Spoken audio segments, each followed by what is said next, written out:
Bon ben Nadia, la pression a un peu retombée, nous sortons du tribunal, nous sommes le vendredi 16, tu nous expliques. Alors moi je suis arrivée à la fin, mais moi ils m'ont expliqué. Alors moi je veux juste que les gens comprennent bien. Normalement, toute la procédure elle est illégale. Normalement elle devrait être dehors, honnêtement, d'accord? Si effectivement elle prenait un avocat et que l'avocat la représentait. Parce que la réalité elle est là, les gens ne veulent pas comprendre. C'est un système, d'accord, qui est en place, comme on dit le système capitaliste, ou tout ce que tu veux, qui veut dire que le tribunal, les tribunaux, eux, ils ne veulent pas que des simples citoyens se représentent. Parce que sinon, qu'est-ce que ça ferait?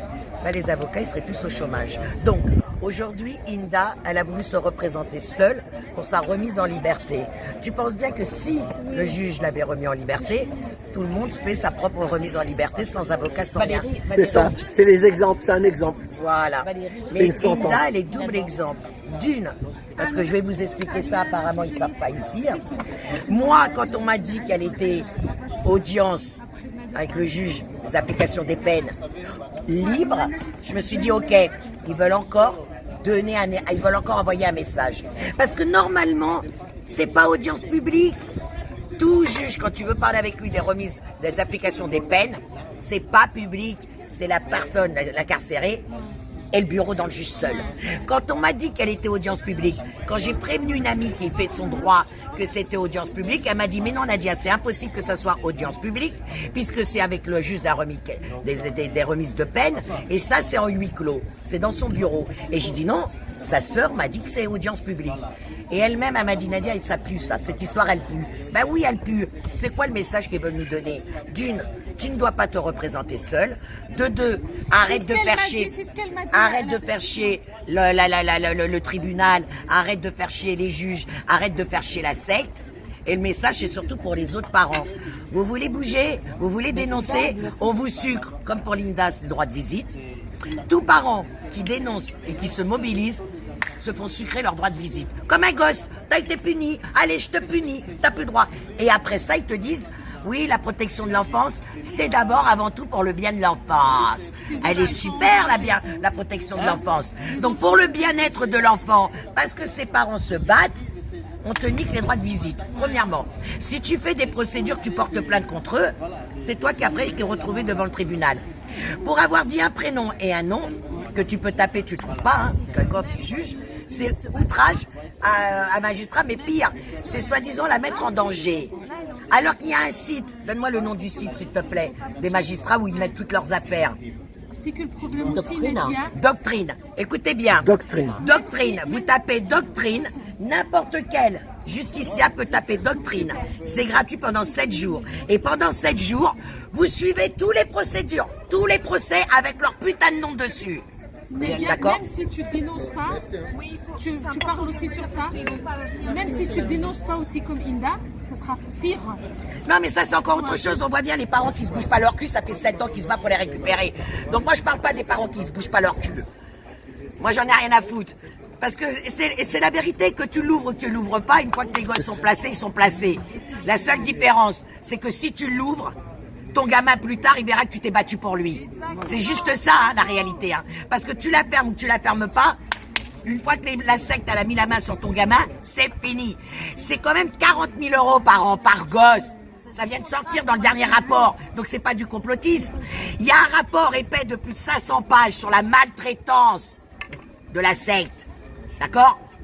Comme si qu'ils le découvrent. Ça fait 30 ans que les parents le dénoncent. Ça fait 30 ans que quand ils sont devenus adultes, les gamins placés, ils le dénoncent. Entre les adoptions qui sont illégaux, entre les familles d'accueil qui sont violées, torturées. Ça fait 30 ans. 80% des enfants qui sortent de l'ASE sont SDF. Ils ont tous des problèmes de santé. Exactement. Un enfant qui est placé dès le plus jeune âge, notamment à la pouponnière, c'est 20 ans de moins d'expérience de vie.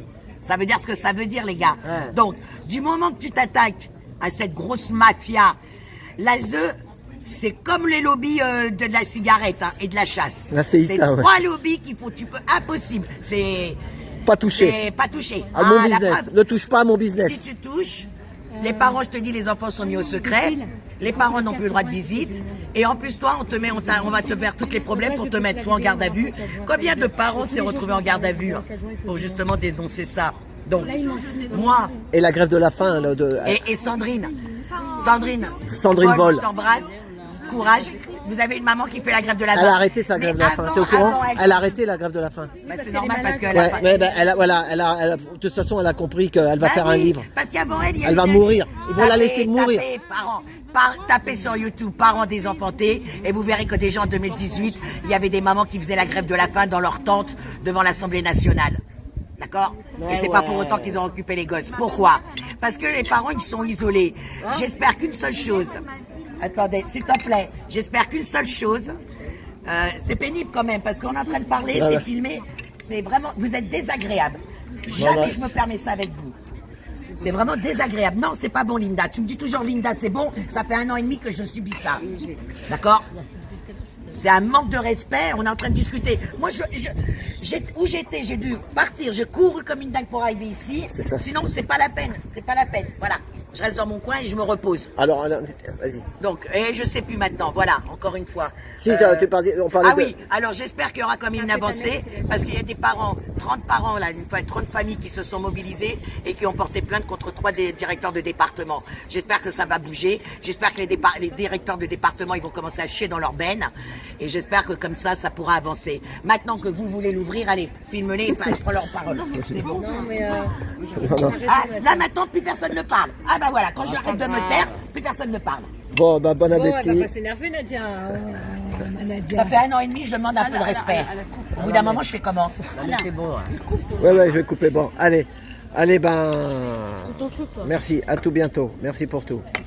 Il faut couper le passage.